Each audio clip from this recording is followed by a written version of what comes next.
Obvious and transparent, or simply invisible? Want to see how it actually works? Take a look inside the offices of TVGLA, a social media marketing agency just outside Hollywood. So we're brainstorming on the superhero movie, and of course our target, millennials. TVGLA has promoted movies like Wolverine and The Expendables, and TV shows like Homeland.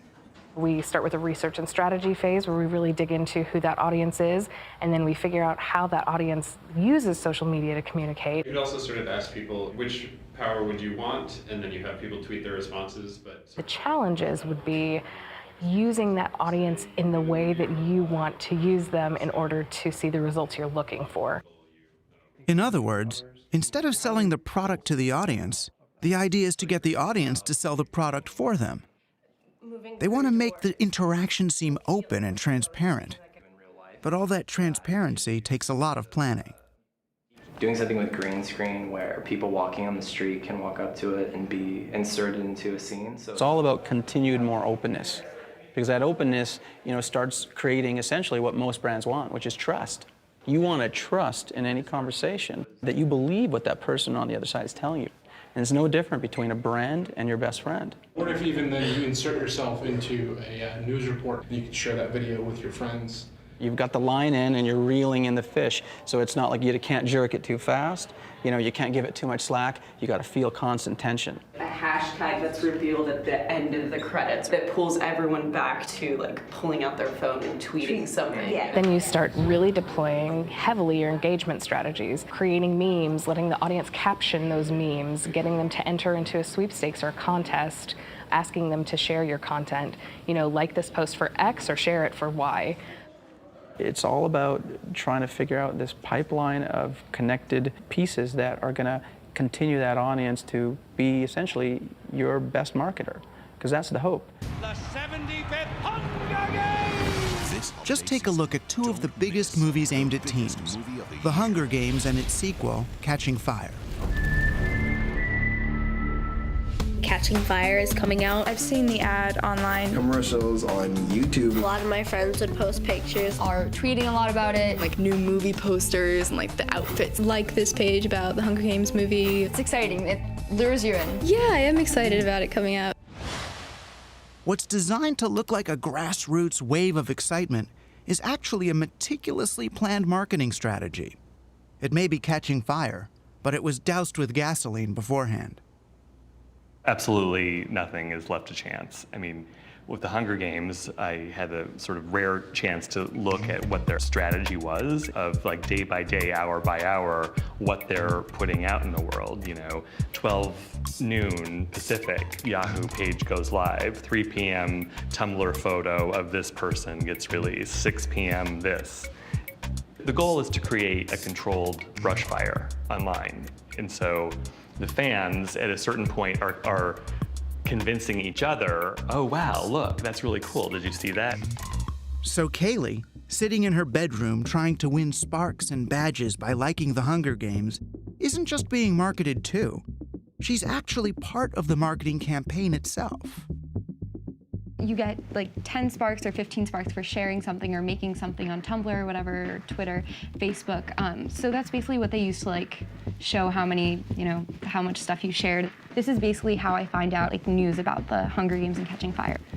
Casting information, who's on what magazine cover, stuff like that. All of those little tidbits can serve as fuel for this online fire they're trying to create.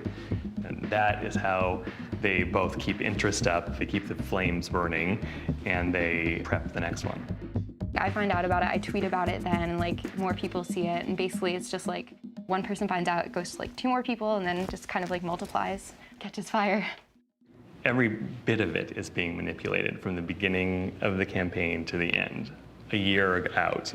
Your 16-year-old is right now starting to have an interest in movies that are a year away, and she's thinking it's organic. Meanwhile, there's a studio back there counting how many times did she click on it. We asked Lionsgate to talk to us about their marketing for Hunger Games 2, Catching Fire. But like many companies we approached, they declined. Studios worry that the minute that they show you that there's a man behind the curtain pulling all of these strings, that the audience will start tuning out.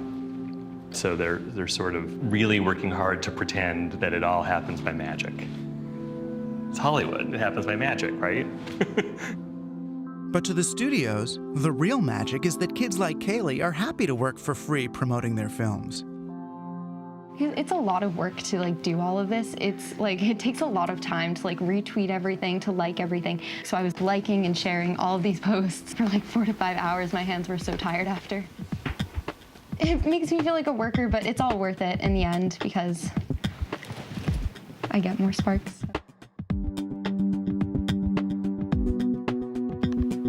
Your consumer is your marketer.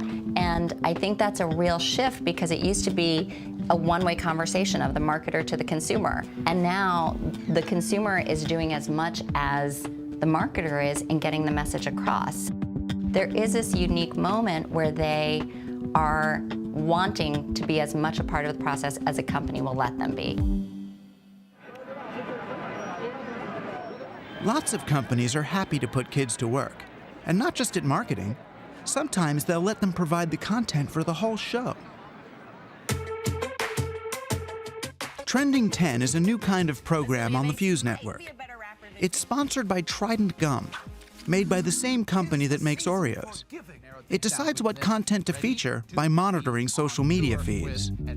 We start the day off by looking and seeing what conversations are spiking on Twitter around music.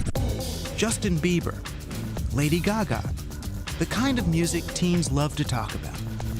Then we create a show in the morning based on what's actually being talked about on Twitter. Lady Gaga premieres Applause music video on GMA. So then we create a show around that, and then we create 20 pieces of content throughout the day that's distributed on Twitter around how the conversation is changing. And so that's real-time video content creation around discussion that's actually happening, taken from where the discussion started and putting it back into the discussion in this fluid ecosystem between TV and Twitter in a way that's never been done before. Did you get that? Kids are coming up with the content, then helping to promote it back to themselves in an endless feedback loop between broadcast and social media. What do you guys think? Share your thoughts on the subject over at Trident Gum and at T10. And of course, selling Trident Gum. Guess what? When we're using Twitter to distribute video that has Trident branded around it from a Trident show, and you're watching, that's signaling you to remind you to go pick up Trident Gum at point of buying. Companies focus on marketing to teenagers because they hope they'll form a brand loyalty with a product. And so now that it's sort of just blossom on the web, the sky's the limit for commercial culture. I don't think there's a sense of there's any shame in being marketed to or marketing.